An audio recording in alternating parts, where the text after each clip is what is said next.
Апынулася, што чым глыбей мы пранікалі ў горад X, тым менш вайскоўцы нас пераследавалі. Яны нібы сапраўды баяліся чагосьці падхапіць. Раптам нашыя маскі для твараў сталі страшэнна неадпаведнымі, каб справіцца з тым смуродам, што насамрэч панаваў у горадзе. Гэта было неверагодна страшна. Тут і там на асфальце былі плямы крыві і цялесных вадкасцей, якія сягалі не менш за 10 футаў у дыяметры ва ўсе бакі.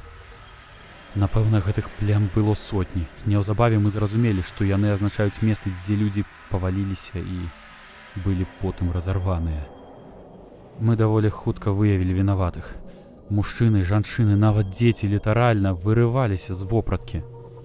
Іх жываты былі распухлыя і ўздутыя да такой ступені, што сама скура была ў сіняках і крывацёках, нібы раздзіраючыся паціскам таго, што яны з'елі. Іх твары былі горшай часткай.